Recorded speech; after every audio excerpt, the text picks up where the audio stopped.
Jasper Hawke, Chapter 1. The Betrayer. Jasper Hawke's boots landed softly on the snow-dusted rooftop, a perfect landing. He barely made a sound, his movements calculated, precise, just the way he liked them. The city stretched out before him like an intricate puzzle, each building a piece in the grand, deceptive design of the urban sprawl. Below, the night buzzed with the hum of life, unaware, untouchable. The mission was simple. At least it had been when he received the briefing. His target was a safe house tucked in the heart of a quiet neighborhood, an isolated structure with no windows, only the cold stone and steel walls to hide behind. A rogue operative from Hawke's former agency, now gone rogue, and it was Hawke's job to neutralize him. But the moment he arrived, the quiet started to crack. Something wasn't right. He crouched behind the air conditioning unit, peering through the lens of his scope. His eyes darted over the house, scanning the shadows for any sign of movement. He hadn't been on the job long enough to be paranoid, but there was a gnawing sensation in the back of his mind, something that told him to trust his instincts. A flicker caught his eye. A figure moved across the window. Too quick, too careful. No one had seen him yet. He took the opportunity to slip into the shadows, his body melding with the night. As he approached the back door, his fingers brushed the cool metal of the handle. Silent, controlled. He could feel the pulse of the mission echo through his veins. The door swung open with barely a creak. Inside was nothing like the usual safe houses he was used to. The walls were adorned with stark, black and white photographs of world leaders and politicians. A map on the far wall was littered with pins, strings, and notes. It wasn't a safe house. It was a planning ground, command center. This wasn't just about a rogue agent. It was about something much bigger. And just as Hawke began to analyze the room, something struck him from behind. A blow to the head. He crumpled to the floor, his vision swimming in a blur of colors.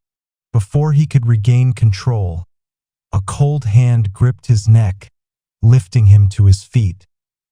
"Did you really think it would be that easy, Hawke?" The voice was chilling.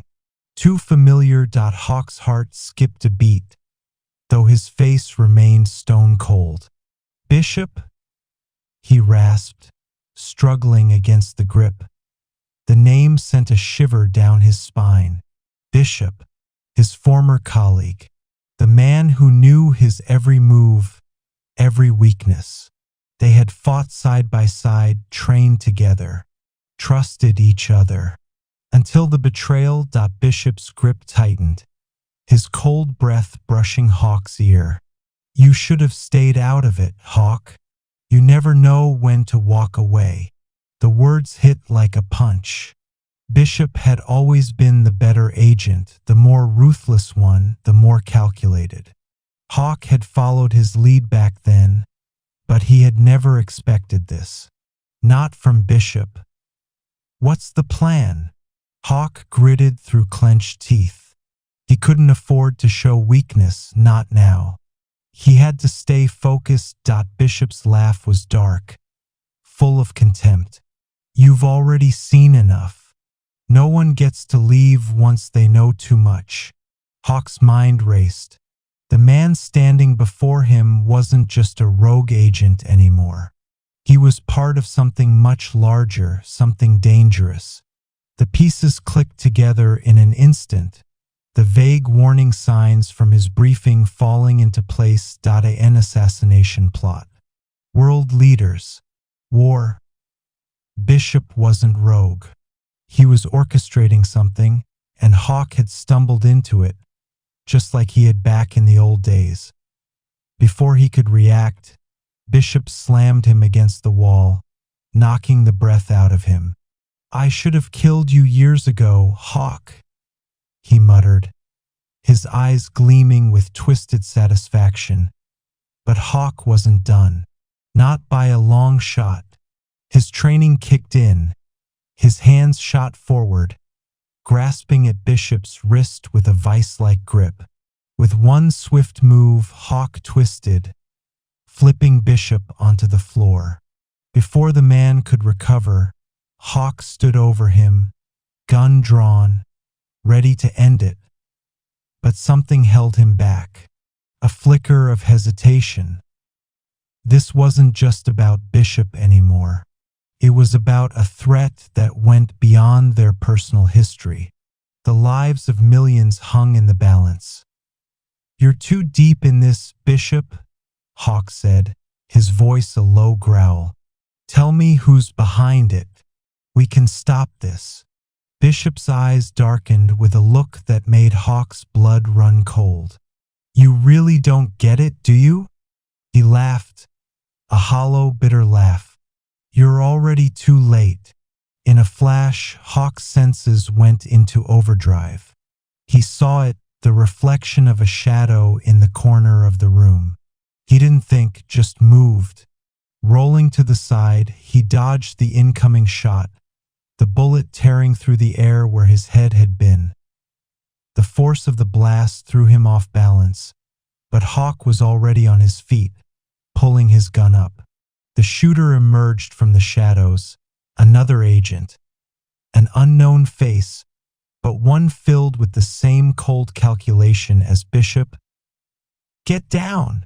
Hawke barked as the agent fired again, narrowly missing him. Without hesitation, Hawke lunged forward, closing the distance in a single stride. He knocked the agent's gun aside, using the momentum to throw him into the wall. The agent crumpled to the floor, unconscious. But Hawke knew the fight was far from over. Bishop was gone, slipping into the darkness like a shadow. With a curse under his breath, Hawke grabbed his gear and bolted from the building. His mind raced, piecing together fragments of what he had seen. World leaders in danger, a conspiracy that ran deep, and an enemy that was far more insidious than anyone had ever suspected. And the worst part? It all had ties to his past. Bishop was only the beginning. The trail was about to get a whole lot darker. Hawke's mission had just become personal. Chapter 2. The Long Shadow. The sting of betrayal still burned in Hawke's chest as he sat in the back of the black SUV, its tinted windows hiding the world from his view. The silence inside the car was suffocating, broken only by the occasional hum of the engine and the rhythmic thrum of his heartbeat. His eyes flicked to the rearview mirror, watching the blur of city lights streak by as they made their way through the empty streets. He was alone. Not just physically, but emotionally as well. The last mission had shifted something in him, something deep and unsettling. Bishop's words still echoed in his mind. You're already too late. It had been a warning, a promise, a threat of doubt, tied around the truth that was now slipping away like sand between his fingers. Anything? Hawke's voice was low, his gaze never leaving the road ahead. The question wasn't directed at anyone in particular, but at the data in his hands. His team, if you could call them that, had pulled together everything they could find on the rogue operative now identified as Bishop. They'd given him a few leads to follow, and yet, it all felt like too little, too late. The man beside him, one of Hawke's trusted informants, simply shook his head. Nothing yet. All the connections lead to dead ends. It's like he's vanished off the grid. Hawke stared out the window, the city skyline gleaming in the distance. He knew better than to trust any surface-level data. The enemy was clever, too clever. His fingers tapped against the folder on his lap, the papers inside a mix of cryptic intel and fragmented reports. The one thing that stood out in all the chaos was a name: the Brotherhood. It wasn't much, just a whisper, an elusive network that had managed to stay off the radar for years. But the implications were massive. Hawke had encountered their kind before, in the shadows of international politics. The Brotherhood was more than just a criminal syndicate. They were the puppet masters of global instability. And now they had Bishop. The vehicle veered left, taking a sharp turn down an alley that led to an unmarked building. It was a safe house of sorts, a place where he could regroup, assess the next steps, and perhaps find some answers. As the car rolled to a stop, Hawke reached for the door handle, pushing it open without a second thought. His mind was already a step ahead, calculating the risks, the angles, and the next move. The building was an old warehouse, its steel frame rusting under the weight of years of neglect. The front was unassuming, no signs or symbols to mark it as anything of importance. Inside, however, it was a different story. Hawke's contacts had been working out of here, gathering intel, compiling dossiers. It was his base of operations, but it didn't feel like home as Hawke entered. The faint buzz of fluorescent lights overhead cast a harsh glow on the room, revealing a cluttered desk covered in monitors, piles of paperwork, and half-empty coffee cups. The air smelled stale, tinged with the scent of old paper and cold metal. His eyes quickly scanned the room, noting the disarray but also the sense of controlled chaos. "Did you get the files I asked for?" Hawke asked, his voice sharp. He didn't wait for an answer as he walked straight to the desk. His agent, Avery, was already at the computer, typing furiously, the glow from the screen illuminating her tired face. "Yeah, I've got them," she replied, not looking up. Her hands never stopped moving. "It's a mess, Hawke. These guys are smarter than we give them credit for." Hawke crossed the room, standing behind her as she clicked through the files. His mind was elsewhere, caught between the lingering words of his former colleague and the implications of what he had just learned. The name, the Brotherhood, still gnawed at him, refusing to leave his thoughts. "Show me what you've got," he said, his voice growing more insistent. Avery paused, then turned the monitor toward him. The screen flickered briefly before revealing a list of encrypted messages, ciphers, and connections between various world leaders, politicians, and powerful figures. Hawke's jaw clenched as he read through the lines of code and symbols. It was a tangled web of secrets, all pointing to one thing: an assassination plot. But the deeper Hawke dug into the files, the more unsettling the picture became. The assassination targets weren't just any political figures. They were key players in global financial markets, people who held the strings to the world's economies. The Brotherhood wasn't just trying to kill them. They were trying to destabilize the global financial system itself. Avery leaned back in her chair, her gaze intense. "We've been monitoring financial markets, Hawke. The plots aren't just about assassinations. They're about manipulating stock markets, crashing economies, and setting the stage for a new world order, one controlled by whoever controls the chaos." Hawke absorbed the information, his mind racing. The threat was much larger than he had anticipated. The Brotherhood was positioning themselves at the heart of global power, pulling strings from the shadows. And if they succeeded, the world would plunge into a chaos the likes of which no one could imagine. This isn't just a plot, Hawke muttered, more to himself than to Avery. It's a war. Avery nodded grimly. And you're not the only one who's been targeted. From what we've gathered, the Brotherhood has been grooming key players for years. They've infiltrated organizations, governments, hell, even intelligence agencies. They've been playing the long game. Hawke's fingers tightened around the edge of the desk. The pieces were falling into place, but they painted a bleak picture. Bishop wasn't just a rogue agent anymore. He was a piece in a much larger game, one with stakes that were personal and deadly. We need to find Bishop before he finishes what he started, Hawke said, his voice a low growl. He knew what he had to do. There was no time to waste. The clock was ticking, and the world was slipping further into danger with every passing second. Avery grabbed a stack of files and handed them to Hawke. These are the last known locations of Bishop and his associates. It's a long shot, but it's a start. Hawke nodded, the weight of his decision settling on his shoulders. The past was catching up with him faster than he could outrun it. And if he didn't act quickly, everything he had fought for, everything he had sacrificed, could be lost forever. He glanced at Avery one last time, his eyes hard. Get the team ready. We're going after him. As he turned to leave, he didn't look back.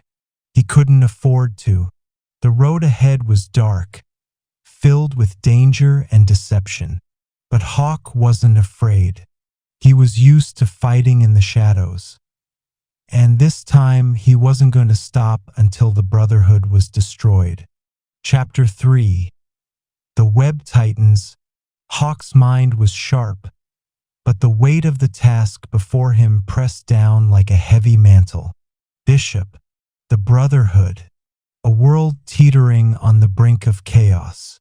The loose threads from his past now woven tightly into the present, and every movement, every decision had to be precise. He stood by the window, watching the early morning haze roll in over the city skyline, a stark contrast to the chaos unfolding beneath it.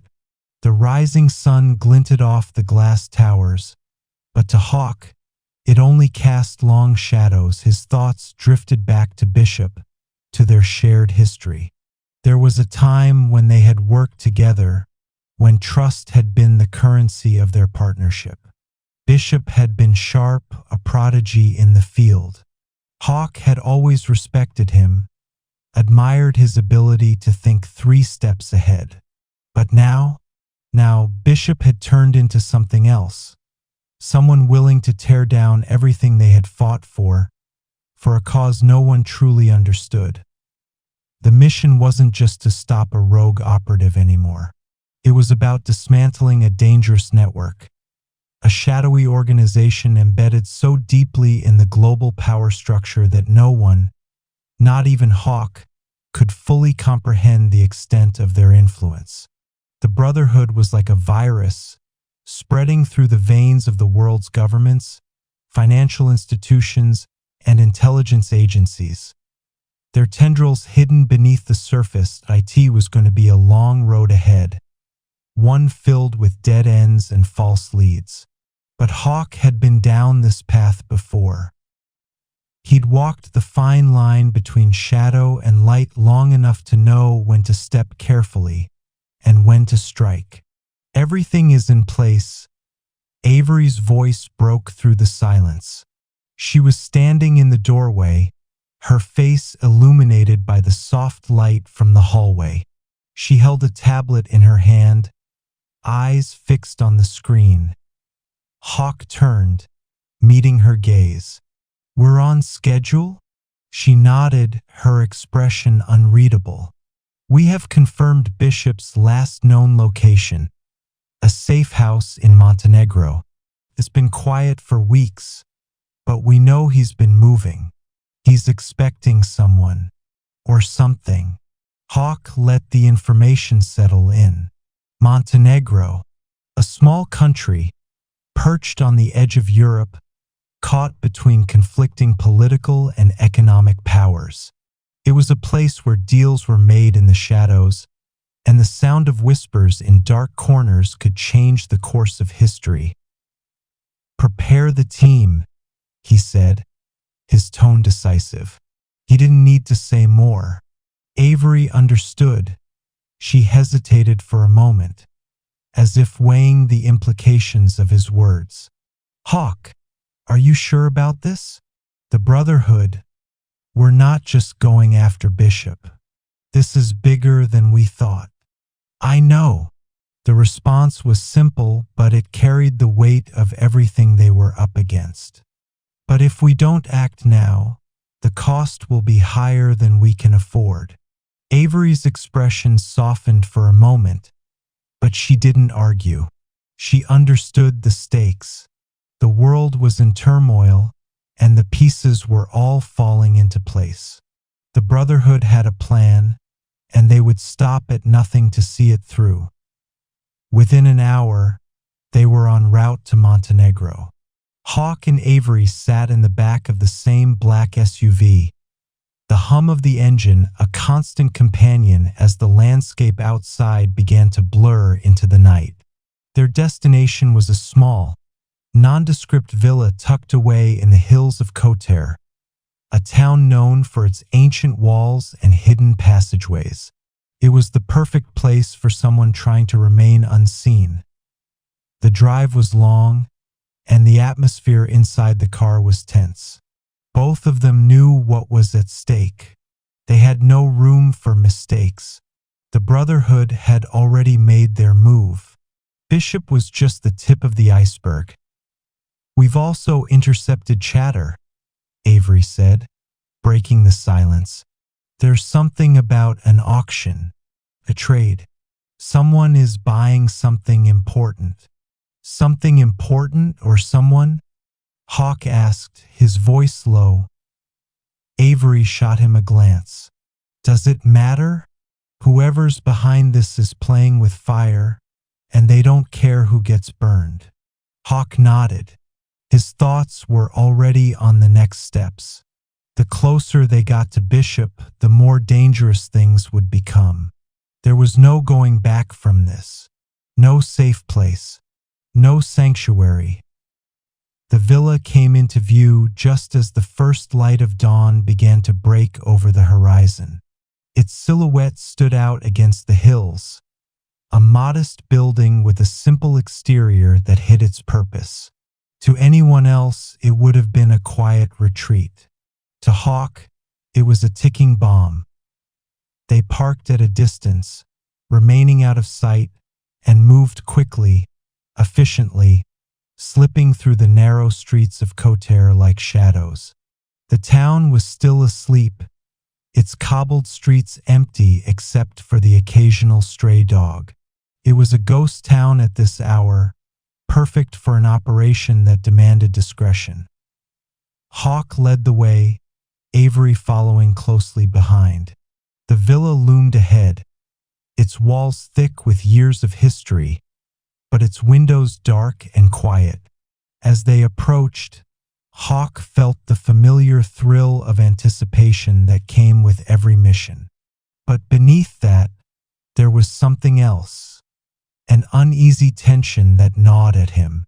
Something felt off that he gestured for Avery to stop, pulling her into the shadow of a nearby building.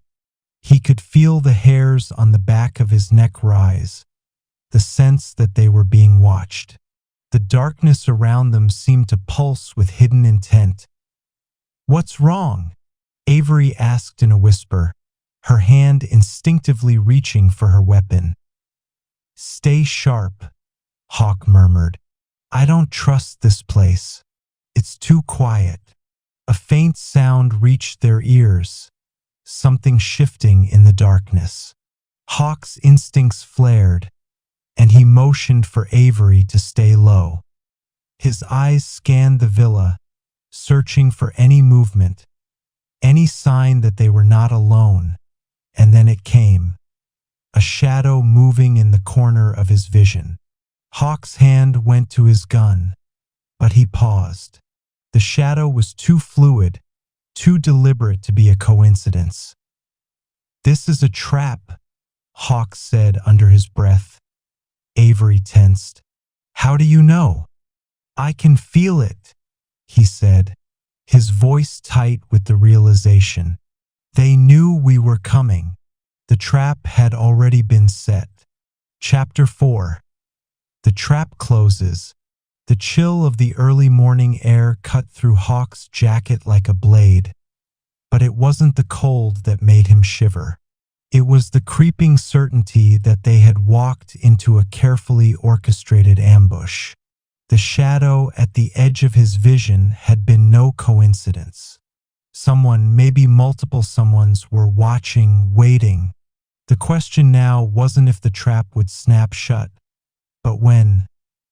"Stay low," Hawke muttered, his voice barely a whisper. His eyes never left the villa. The walls, once appearing unassuming, now seemed to pulse with hidden threats, as if the building itself were alive with menace. The corners of the structure hid too many secrets. Avery crouched beside him, her hand gripping her weapon. She nodded once, her face hard with resolve. Both of them knew they couldn't afford to make any noise. Even the slightest misstep could set off the chain of events they were desperately trying to avoid. They moved with precision, taking cover behind the narrow alley walls, always keeping one eye on the villa. The silence between them felt suffocating, filled with the weight of unsaid words and the adrenaline that made their hearts race. The feeling of being watched only grew stronger as they neared the building. The shadows seeming to move on their own. Hawke's fingers brushed over the radio at his side. He knew he had to get a signal to the team, but the frequency was clogged. Whoever had set this trap knew exactly how to isolate them. There was no contact, no backup. They were on their own. They reached the perimeter of the villa. The old stone walls that once offered a sense of seclusion now felt like a cage. Hawke's trained eyes swept across the landscape, searching for any sign of movement, any flicker of light behind the darkened windows. The quiet was oppressive. "I don't like this," Avery said, her voice tight with tension. Hawke raised a finger to his lips, signaling for silence. He knew that whatever lay ahead, it was already too late to turn back. They were too deep into this now. He reached for the door of the villa, testing it with slow, methodical movements. Locked. Of course it was. But the old locks weren't much of a challenge for him. Within moments, he had it open, the faint click barely audible in the stillness of the morning. They entered inside. The villa was eerily quiet, the air thick with the scent of stale wood and dust. The hallway stretched out before them like a long, dark tunnel. The silence was deafening, but every step they took felt like an intrusion. This place had secrets, and they were about to unravel them. Hawke motioned for Avery to take point. She moved with the ease of someone who had spent years operating in the shadows, her footsteps soundless on the polished floors. Every hallway, every corner was a potential death trap. They had to be meticulous.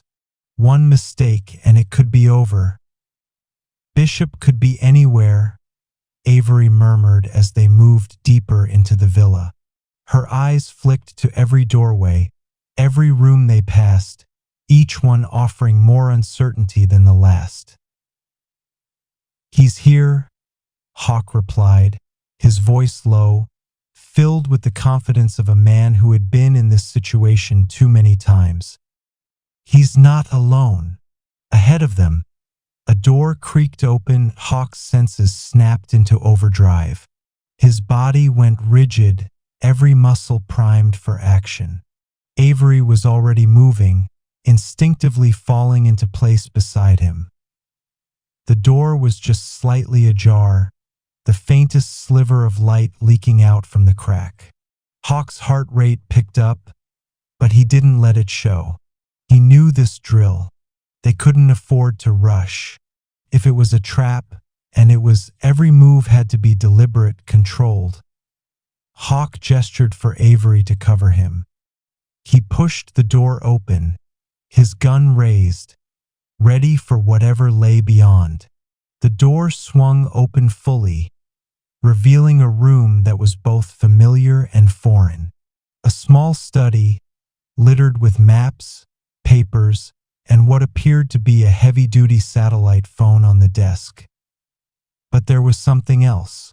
A figure in the far corner of the room, standing by a window, silhouetted by the dim light from outside. Hawke's grip tightened on the weapon. The figure didn't move at first, but then, slowly, it turned. Bishop.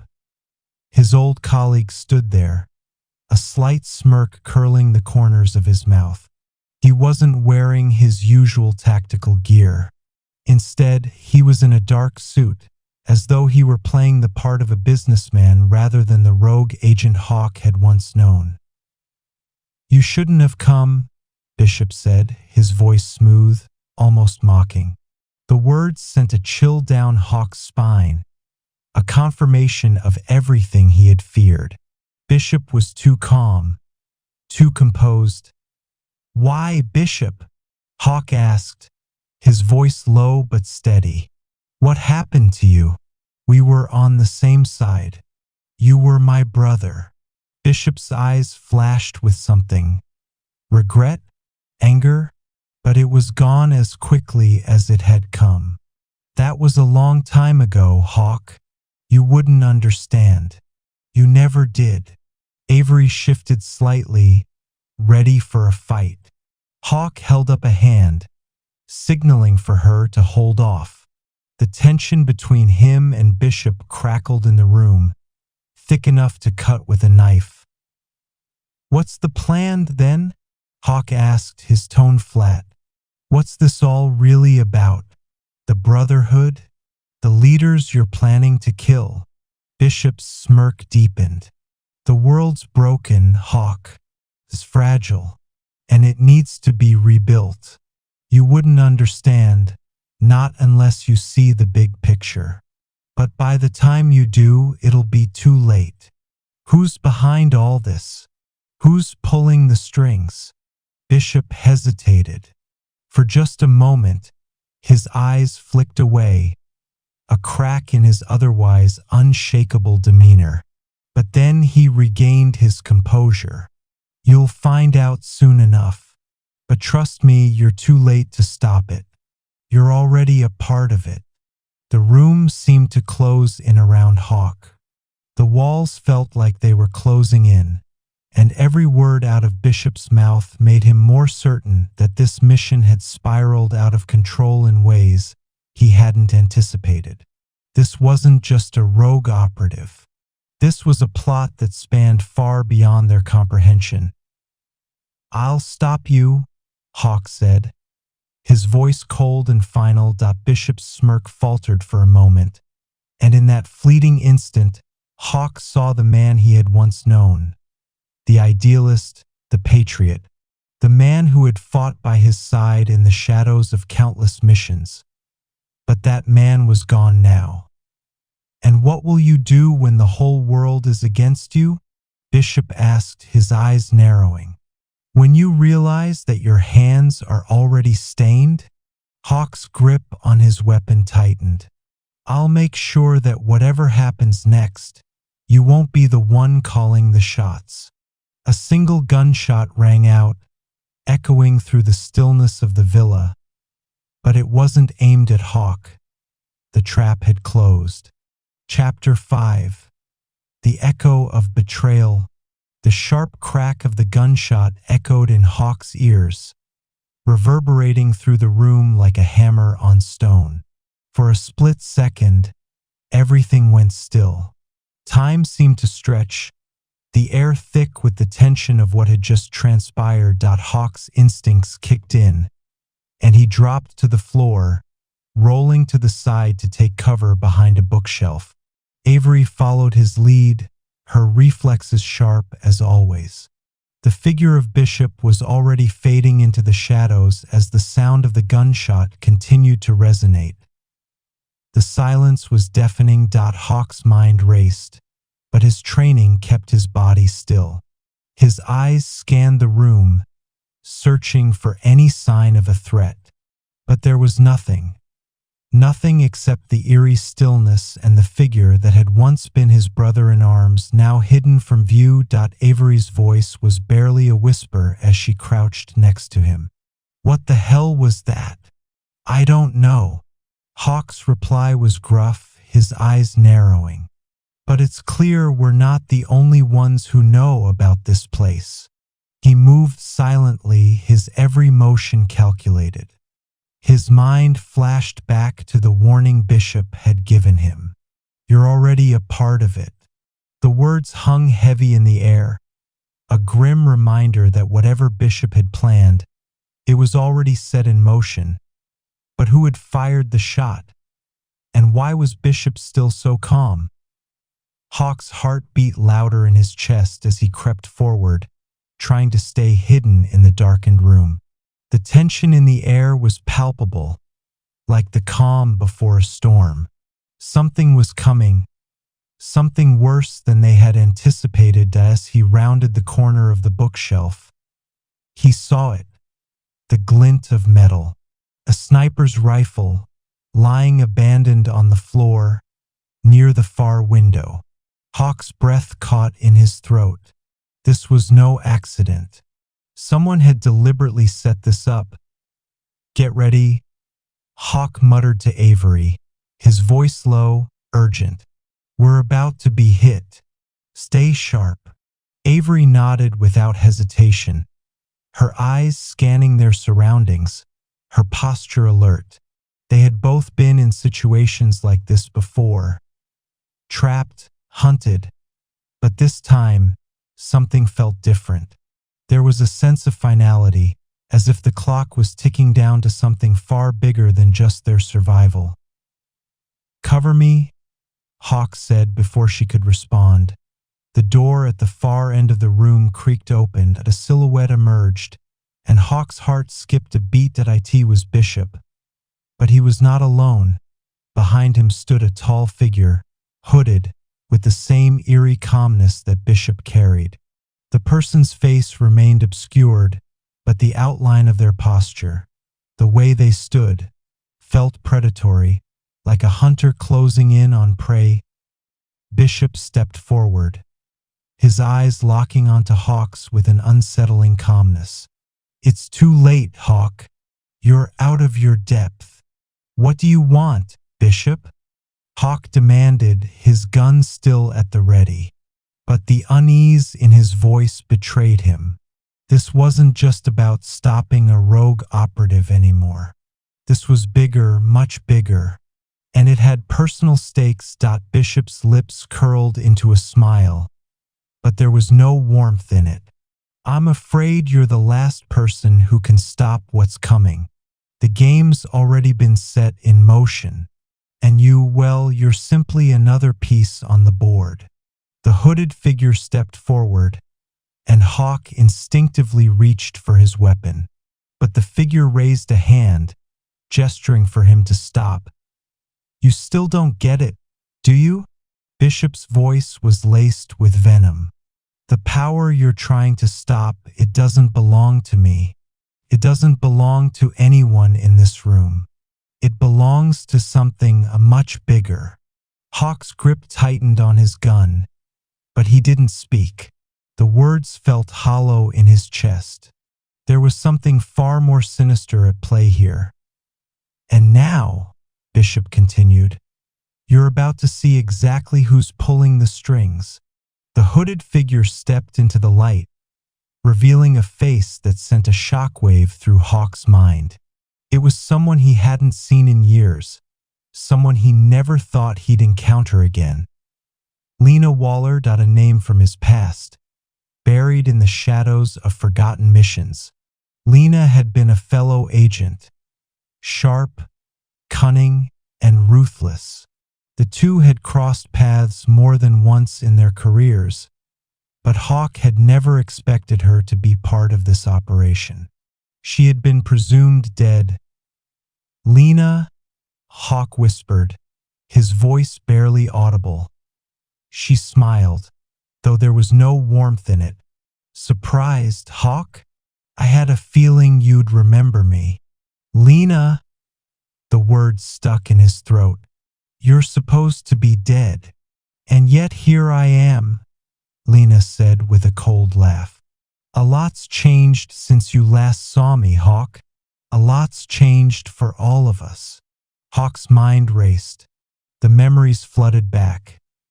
Missions gone wrong, agents lost, and in the end, the haunting thought that Lena might have been one of the many sacrifices made in the shadows of their world. But the look in her eyes told him everything he needed to know. She wasn't a casualty. She was part of the conspiracy now, a willing participant. "The assassination attempts on the world leaders," Hawke said, his voice grim. "It's you. You're the ones behind it all." Lena nodded, her eyes gleaming with a mixture of satisfaction and contempt. "Not just us. There are more of us than you can imagine. We've infiltrated every level of power. This world is too corrupt, and we are the ones who will bring it all crashing down." Hawke's blood ran cold. He knew what this meant. It wasn't just about stopping one rogue agent.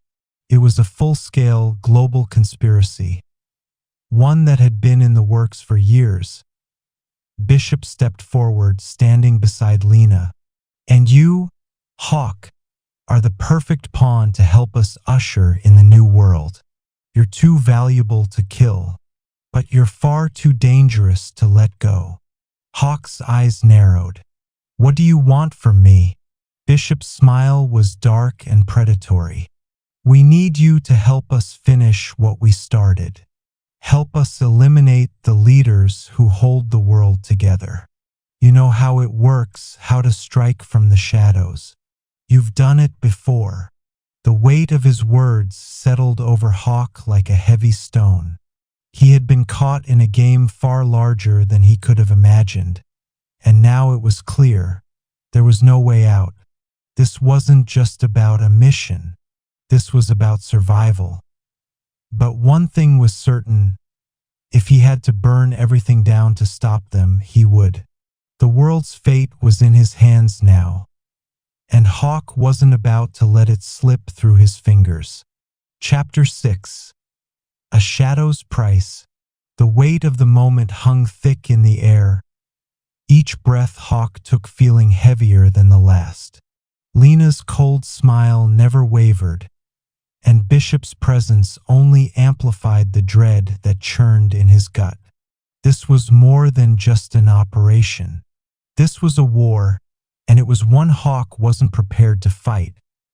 Not when the enemy had already infiltrated every corner of the world. He locked eyes with Lena, trying to gauge what she wanted from him.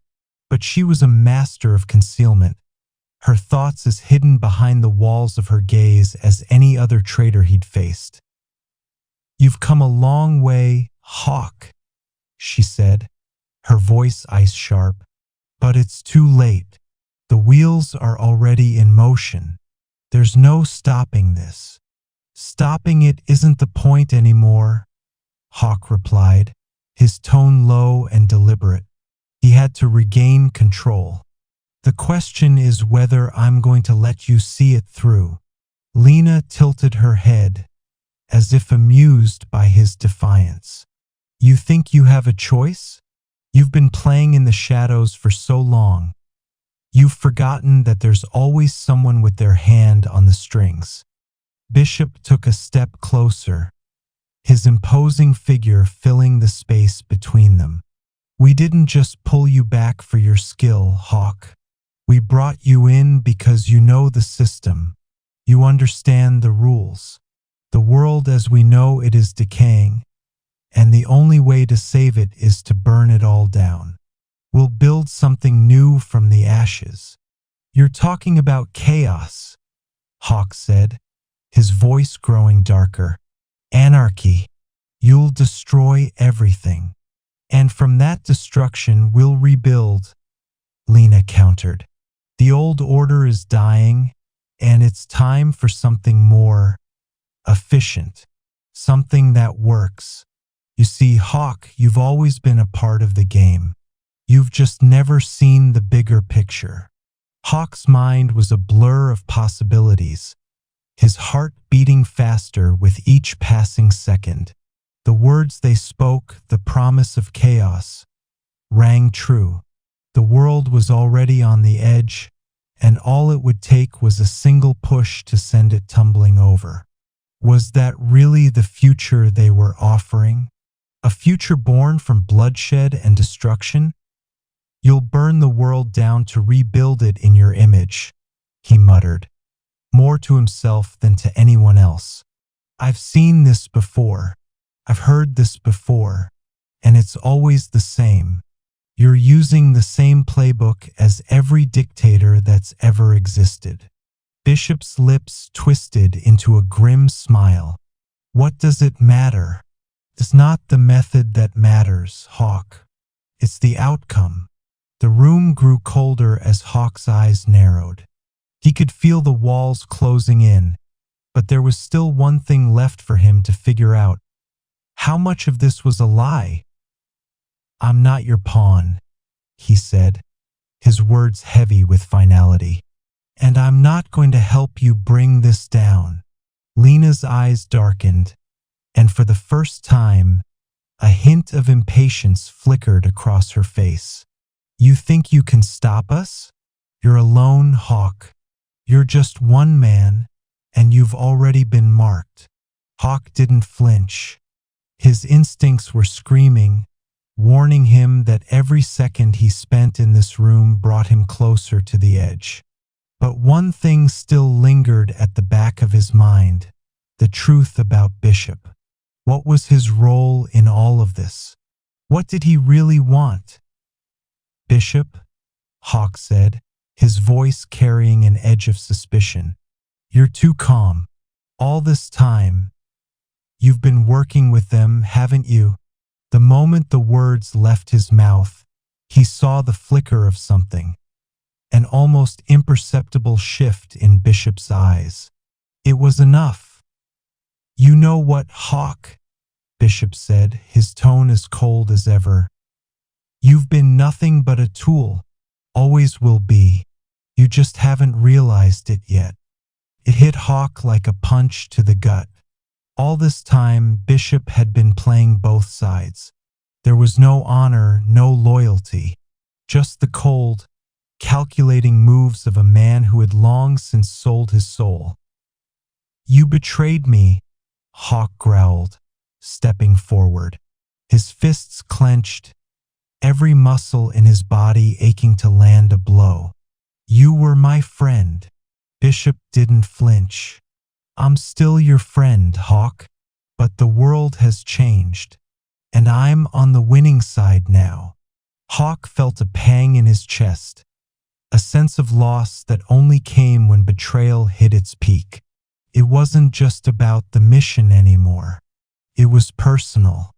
This man, once a brother in arms, was now his enemy, and Hawke couldn't let that stand. We're not done here, Hawke said, his voice low with resolve. Not by a long shot. Lena stepped forward, her hand raising as if to signal something.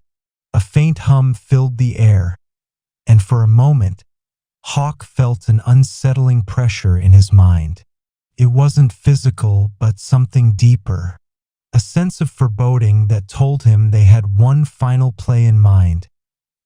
The clock's ticking, Hawke, Lena said, but we've been waiting for this moment. Now it's your turn to choose, become part of the plan or stand against us. The world's fate hangs in the balance, and there's no escaping what's coming next. Hawke locked eyes with her, his mind racing. His options were limited, but there was no way he would join them. Not now, not ever that he had made his decision.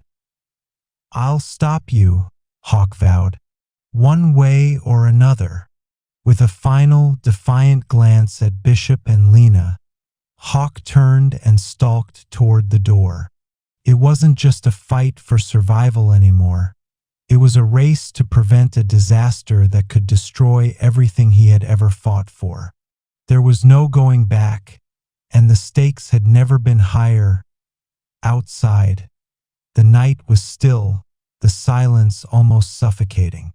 But in the distance, Hawke knew the storm was already brewing.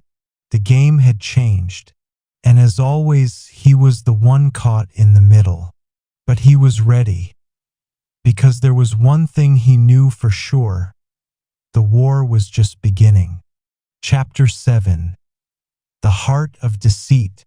Hawke moved through the shadows like a phantom, the weight of his mission pressing down on him.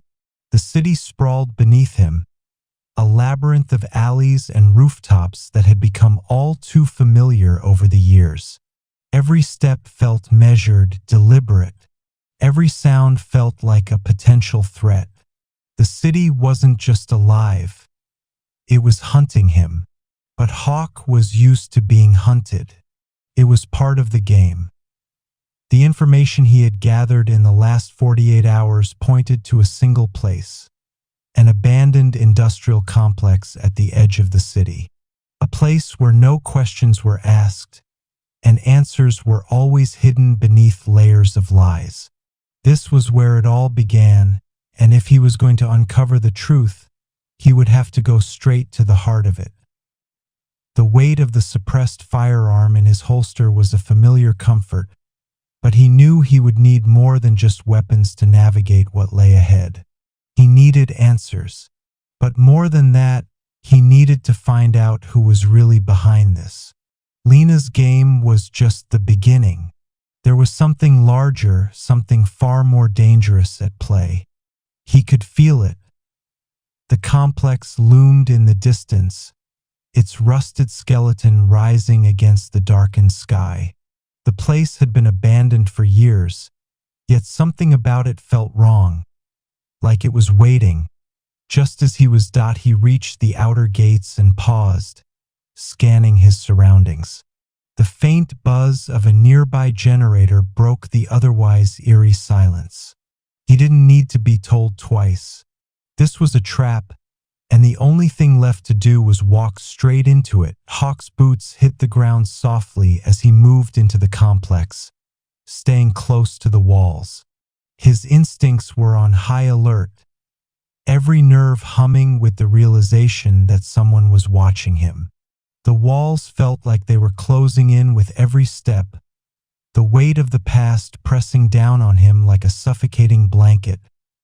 Inside, the air was thick with the smell of oil and rust. The faint hum of machinery echoed through the hallways, adding to the atmosphere of desolation. Hawke knew this place too well.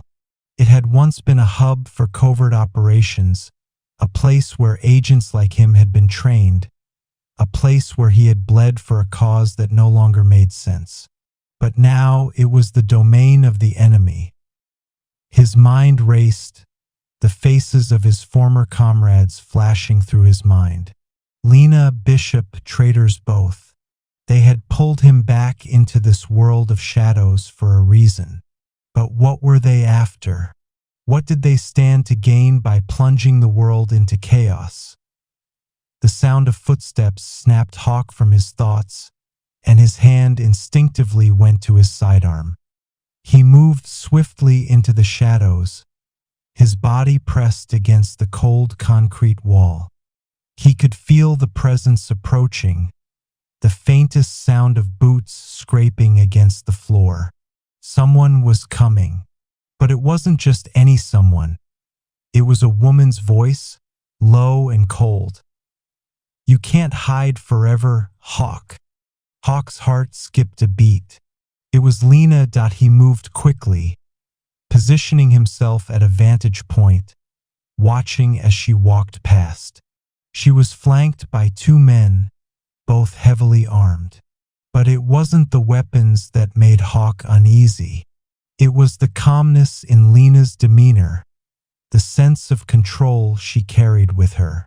She wasn't just here to confront him. She was here to end this. The sound of her voice echoed through the hallway again, but this time, there was no mistaking it. She wasn't speaking to him directly. She was speaking to someone else. "Tell them to prepare," she said, her voice sharp. "The countdown begins now. He's getting too close."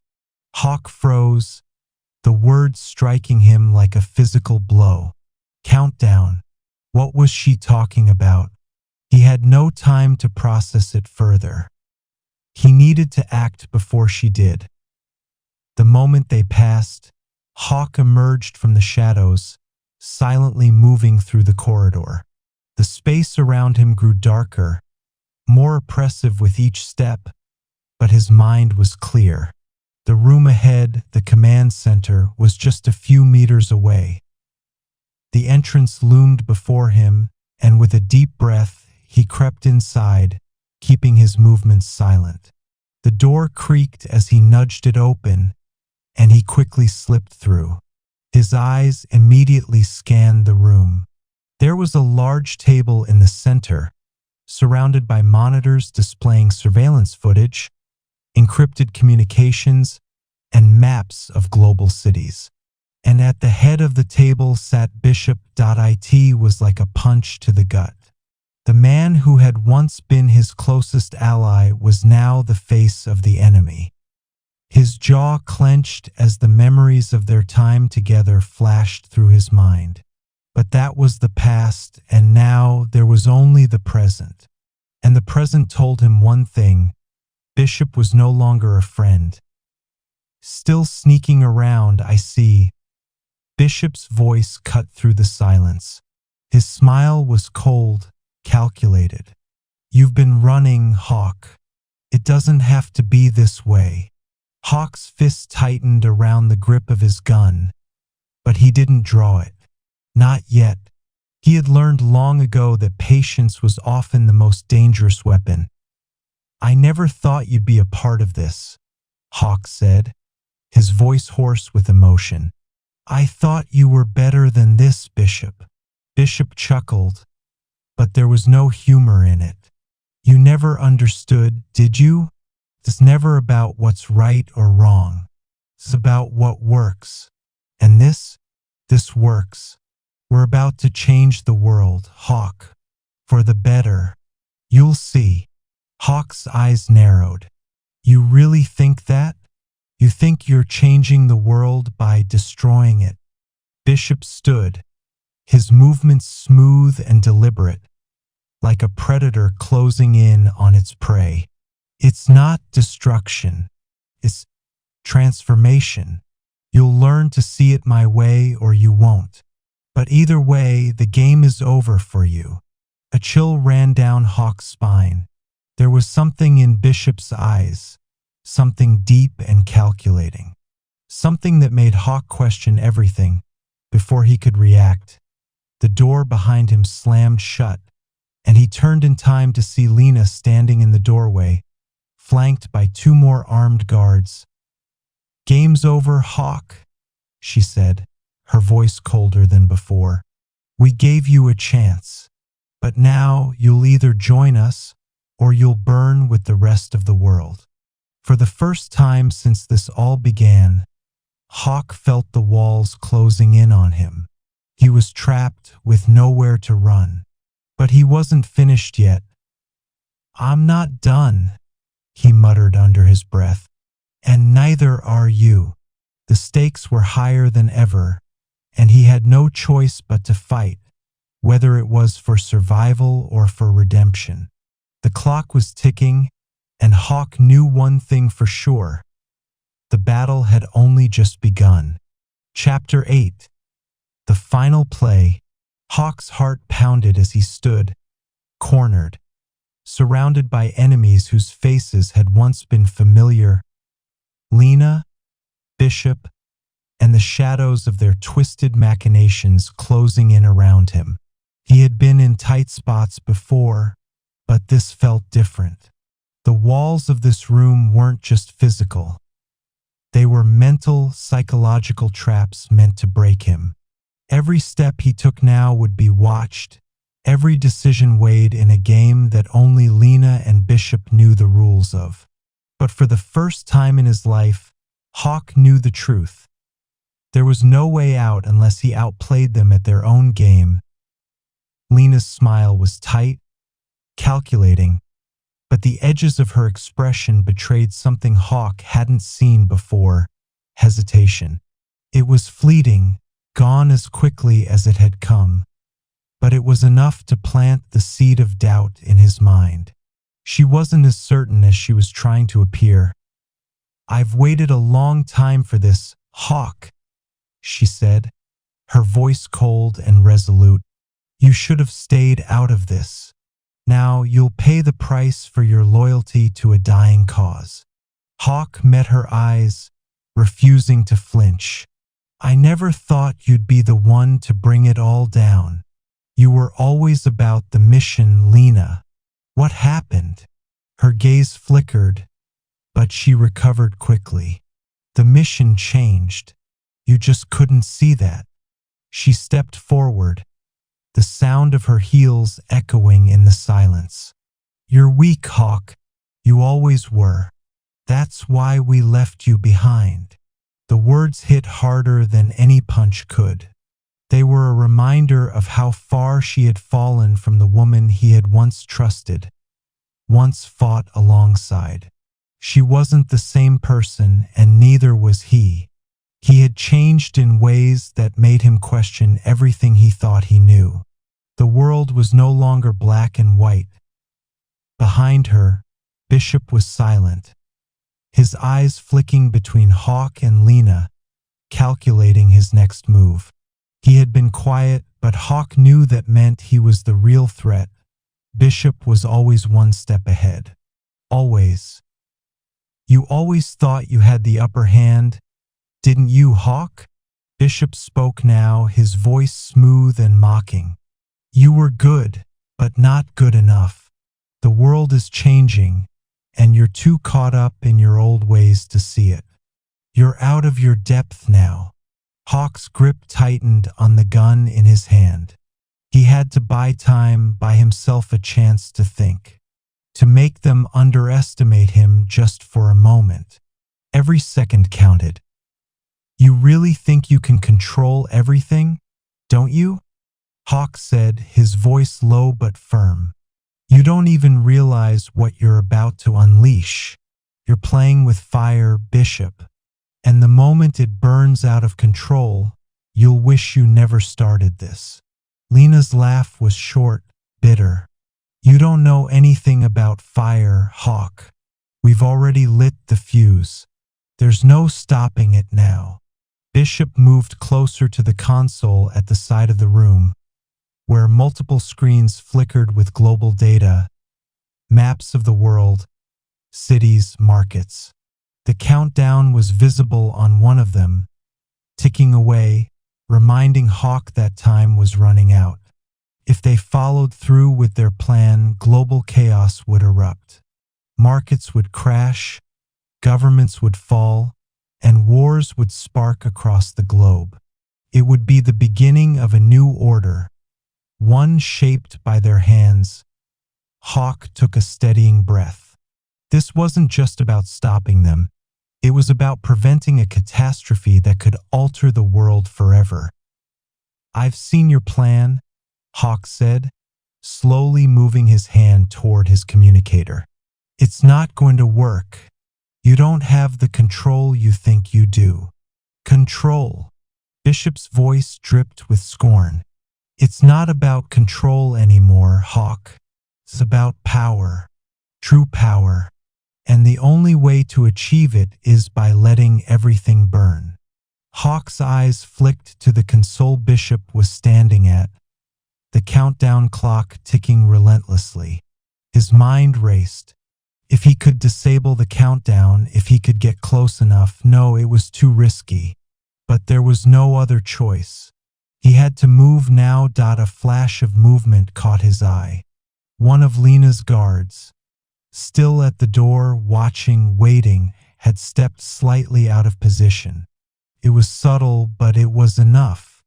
It was a mistake, and Hawke wasn't about to let it slip by. In a blur of motion, he lunged toward the guard.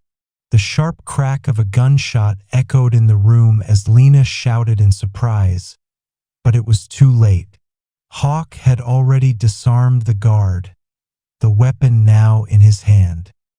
He barely hesitated before he leveled it at the nearest monitor, taking a shot that shattered the screen with a burst of sparks. The room went dark, and for a split second, Hawke felt a rush of triumph. But it was short-lived. The countdown wasn't stopped, it was still ticking. And now, the room was filled with chaos. Bishop moved fast, his hand reaching for the emergency shutdown button. "You think you can stop this? You've already lost." But Hawke wasn't finished yet. As the darkness swallowed the room, he made his move, weaving through the confusion, heading straight for the heart of the operation. Lena's voice was sharp, full of fury. "Get him! Don't let him get to the system!" Hawke darted toward the center of the room, where the main console controlled everything. Global communications, market systems, the entire network that kept the world in balance. He had no idea what the system was truly capable of, but he had to stop it from going live. Whatever it took. Bishop's voice rose in a final, desperate command. "Stop him!" But it was too late. Hawke reached the console, his fingers flying over the keys, overriding the systems in mere seconds. The countdown froze. The screens went dark. And with one final command, the entire operation came to a halt. It was over. Breathing heavily, Hawke stood in the silence that followed, his pulse racing as he wiped the sweat from his brow. But the victory felt hollow. He had stopped them this time. But what about the next time? The shadows were vast, and the enemies, always waiting. He turned to face Lena and Bishop. They were standing in the corner of the room now, expressions unreadable. For a moment, it felt like time itself had stopped. "You don't get it, do you?" Lena said softly, her eyes no longer filled with the same certainty. "You think you've won, but you've only delayed the inevitable." Hawke met her gaze, his voice steady. "Maybe, but at least I've bought the world a little more time." Bishop smirked, but there was no humor in it. "You can't save everyone, Hawke. The game is far from over." Hawke nodded, his jaw set in grim determination. "Maybe not, but I'll make sure it's worth the fight." Chapter 9. The brink of collapse. The silence that fell over the dimly lit room was suffocating. Hawke stood motionless, his hand still hovering over the console. The emergency shut down in place, while Lena and Bishop silently regarded him from the corner. The countdown, once a symbol of imminent destruction, was now frozen in time.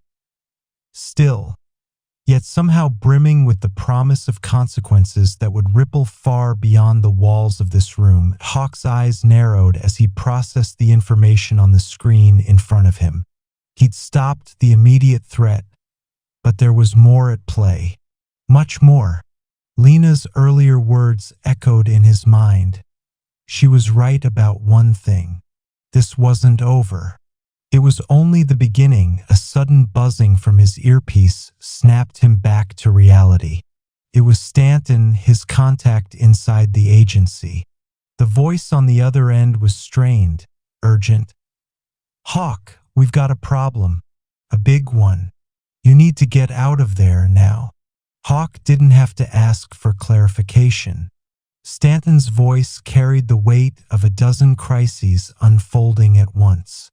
What's going on? Hawke asked, his voice low but sharp. Lena and Bishop's actions have triggered a failsafe. We don't know how yet, but the data we're getting shows a secondary system activating. If you don't stop it, everything you've just undone will come back tenfold. And we don't have much time before the world feels the effects. Damn it, Hawke muttered under his breath. He'd stopped one part of the plan, but it had been designed to be foolproof.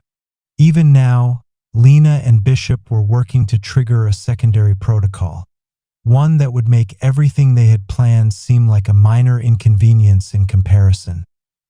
Turning to face Lena and Bishop, Hawke's voice was steady. You're not done, are you? This is just the first phase of your plan.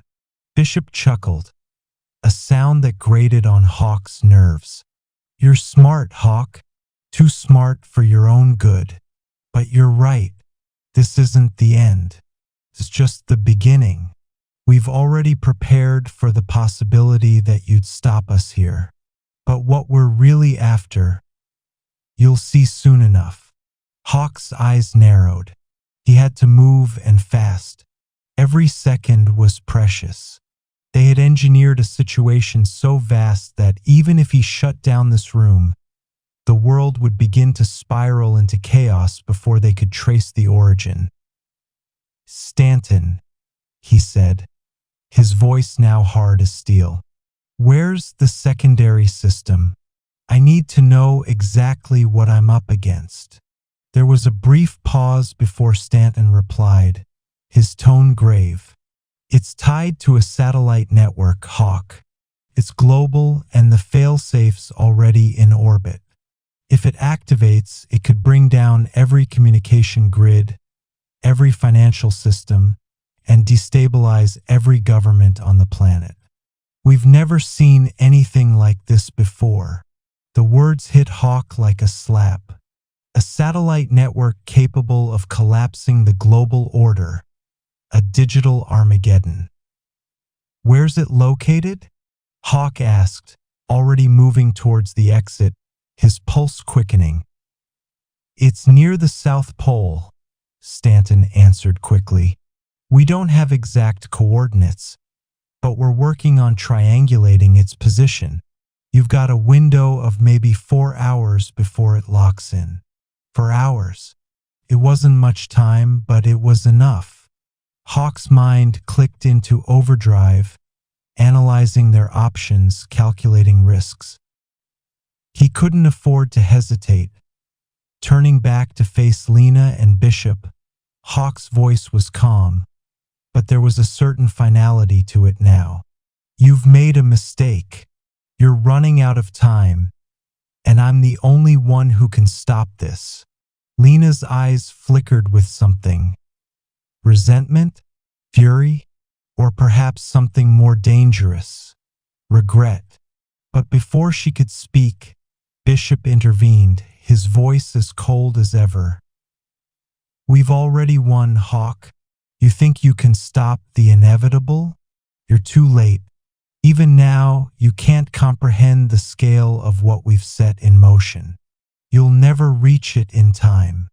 Hawke didn't respond. He didn't need to.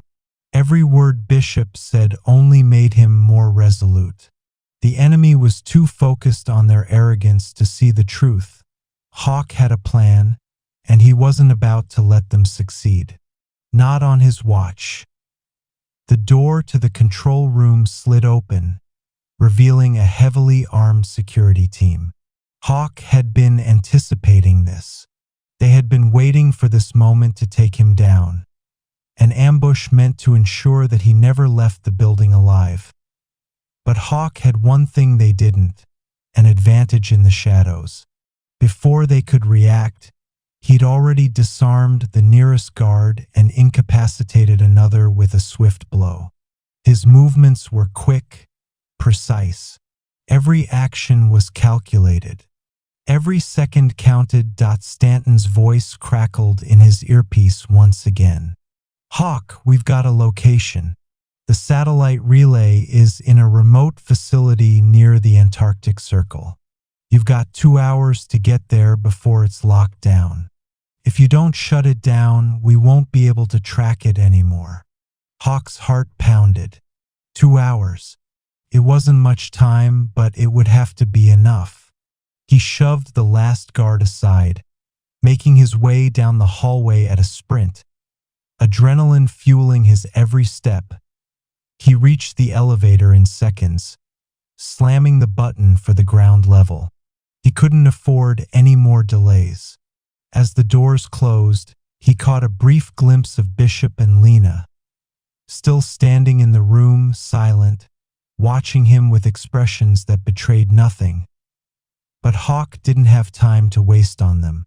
He had one goal: stop the satellite, stop the chaos, and make sure that whatever game they were playing, it ended now.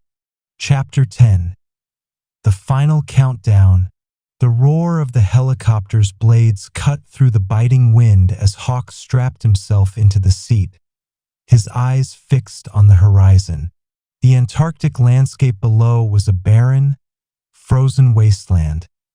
Endless white plains interrupted only by jagged mountains and the occasional outcropping of rock. His breath misted in front of him, but his focus never wavered.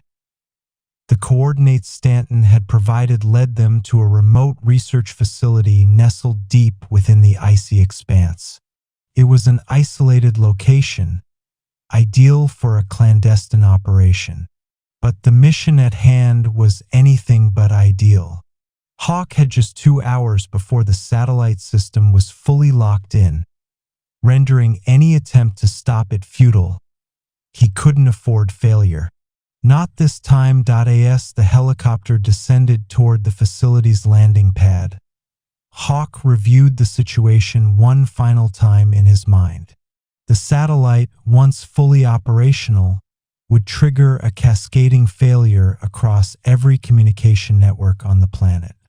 It was the perfect tool for creating chaos, economic collapse, government destabilization, and civil unrest, all orchestrated from the shadows. And behind it all, the men and women who had pulled the strings had one thing in common. They wanted war. Hawke's fingers twitched against the rifle slung over his shoulder. The fight wasn't over yet. He still had to confront those responsible. If Bishop and Lena were right, and they probably were, there was a much larger game at play than he had initially realized. A game that reached far beyond just the satellite. The helicopter came to a violent stop on the ice, and Hawke wasted no time in unbuckling and leaping out of the craft. He barely felt the cold seeping through his gear as he sprinted toward the building ahead, his boots crunching against the frozen earth.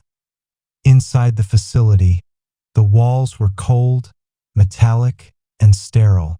The hum of machinery filled the air, the only sound breaking the otherwise deathly quiet atmosphere. But Hawke didn't need to hear anything else. He knew exactly where he needed to go. "Stanton," he muttered into his comm. "Where's the control room?" "There's a server room in the central wing. It's heavily guarded, but you should be able to disable the satellite access there," Stanton replied, his voice clipped. "Be careful, Hawke. We don't know how many people are inside.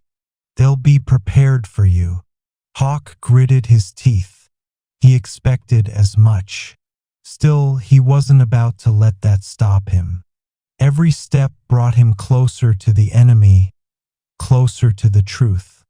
And this time, there would be no retreat. That he entered the building, silently moving through the dimly lit halls. His mind was sharp. Every detail mattered. Every sound could be the difference between life and death. Hawke knew the stakes. He was no stranger to this kind of operation, but the weight of this mission felt heavier. There was something deeply personal about it. It wasn't just about stopping a cyber attack. It was about confronting a part of his past he thought was long buried. Bishop, the rogue agent who had once been his closest ally, and Lena, a woman whose loyalty had been shattered by betrayal. The shadows they both cast over his life were long and dark. Now he had no choice but to face them. The facility was eerily quiet as he crept closer to the server room. Then he saw them, two guards stationed at the door, their backs turned. Hawke wasted no time. A swift motion, a chokehold, and both men were down before they could react.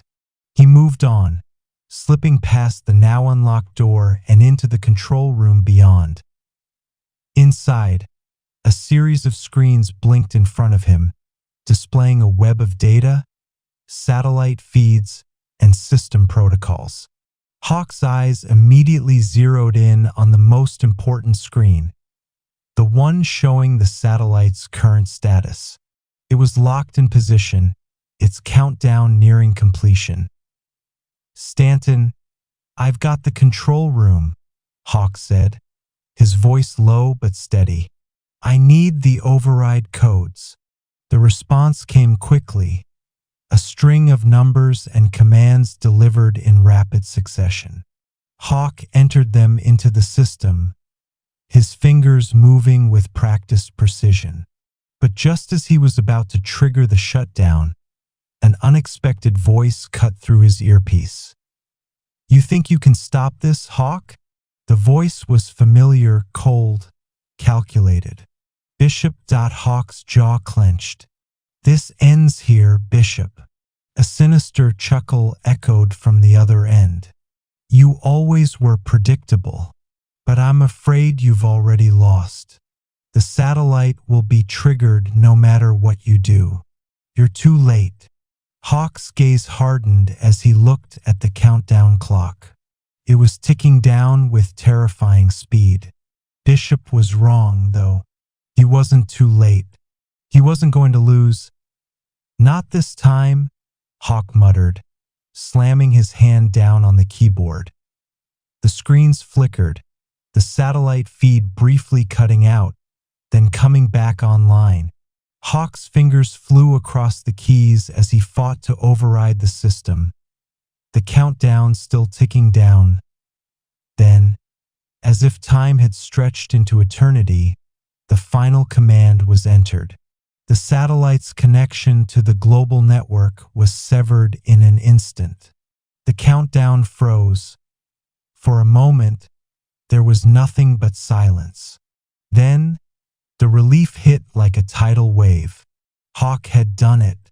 The satellite was offline. The threat was neutralized.